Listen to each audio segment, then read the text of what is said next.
He remembered the day he'd looked at her long, beautiful locks and shook his head. In one decisive motion, he pulled out the clippers and shaved it all off. His daughter was angry that she looked like a boy with her short crew cut, but he really had no other choice. At least, that was one problem solved, or so he thought. Philip Pierre lives with his 11-year-old daughter in Utah.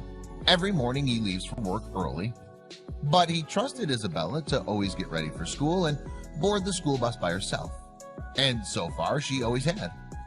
When the first late slip appeared in her school bag, he didn't think much of it. But when she received a second and third warning over a 2-week period, he began to grow alarmed. Isabella had grown up in a loving environment, and the early years of her life had been incredibly happy. They hadn't had a lot of money, but Philip always worked hard to make sure that Isabella had everything she needed. His wife, Patricia, always assured him that they'd get by. Little did he know, life had other plans. Isabella was 3 when Patricia was diagnosed, and she sadly passed away 6 years later. Philip was devastated, but instead of giving up, he put his head down and resolved to be there for his daughter. But unfortunately, there was nobody to help Isabella get ready in the morning and take her to school, which had its own consequences. Isabella, now without a mother, had to learn to become more independent. She woke up early every morning to get ready for school and took the bus by herself. It wasn't easy, but they managed. 2 years passed, but without the time or the know-how, Philip had overlooked something massive. Isabella began to get warnings from the school for being late every morning. One evening, after a long day at work, Philip sat her down to try and find out what was going on. But Isabella immediately clammed up and tried to change the subject. She didn't want to hurt her father with the truth. That's when Philip began to grow suspicious. One day, Philip informed his boss that he was going to be leaving work early. Then, right as his daughter was due to come out of the school and get on the bus, he pulled up to the corner and waited. Was she really taking that bus every day? But sure enough, he soon spotted her. She got on the bus with a few of her friends right on time. He followed the bus all the way home, but then he noticed something odd. Philip knew that Isabella was going through a difficult period in her life. Since his wife had passed away, she hadn't been the same, and who could blame her? She'd only been 9 years old at the time. But there'd been a marked change in her behavior of late, and Philip was determined to get to the bottom of it. The following evening, Philip sat Isabella down again.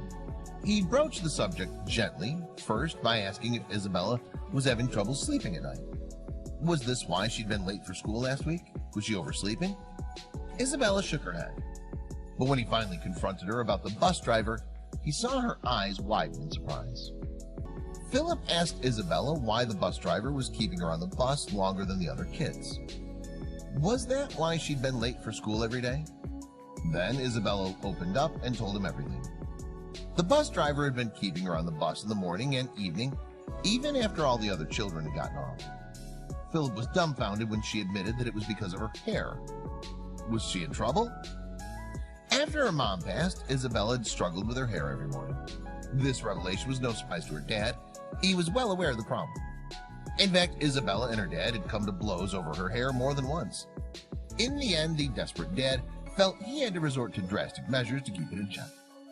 Philip tried his best to untangle Isabella's hair, but he just didn't know how. She'd get mad at me for pulling her hair. I didn't know how to do it, he admitted in an interview. That's when he knew that he was out of options. He grabbed the clippers he used to keep his own hair trimmed and shaved it all off. After inspection, her shorn head in the mirror, Isabella was horrified when she saw what he had done. But she didn't want to upset her dad. She knew he was trying his best. It took 2 years to grow out again. When her dad suggested shaving it, Isabella refused. Then they agreed on a compromise. Instead of shaving Isabella's head again, Philip took out a pair of scissors and cut half the length off. But this didn't solve the issue, and soon Isabella's hair was matted and unkempt again. She had no choice but to tie it up to try and hide it, until the day that the bus driver noticed. Tracy Dean loved her job, and she loved children. When she saw that Isabella was struggling, she knew she had to step in. She saw that Isabella's hair had been cut the night before and suspected that her dad had no idea how to style it. She asked her to stay behind on the bus and whipped out a hairstyling bag from her handbag. Soon, Isabella and Tracy's hairstyling sessions became routine. Tracy would comb Isabella's hair out every morning and plait it into a French braid. I could tell she was struggling with her hair. We usually do 2 French braids first, and once in a while she just wants 1 braid, Tracy admitted in an interview. But why'd she do it? At first, it was slow going. It took a full week of 10-minute sessions for Tracy to slowly untangle Isabella's hair. She'd been slightly late for school on those days, but Tracy knew it was important. She had 4 children at home, one who's almost Isabella's age. But when Isabella began to open up about her mom, Tracy couldn't hold back. When Tracy heard about Isabella's mom, she started to cry. Isabella was confused.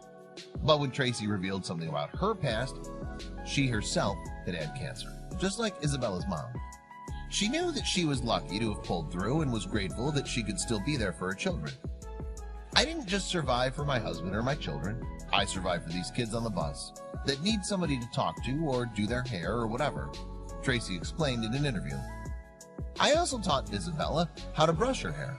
She'd get on the bus and she'd say, "I brushed my hair. Does it look good?" I'll say, "You did awesome."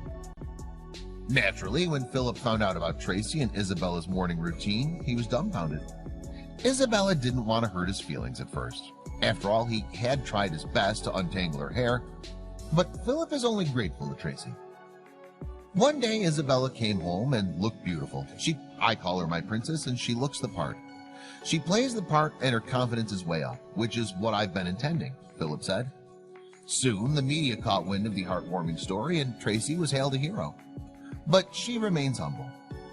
"It's just the way my mom raised me, to be nice to everyone, people who need a little love in their life. I like to give all the kids a chance, even the naughty kids."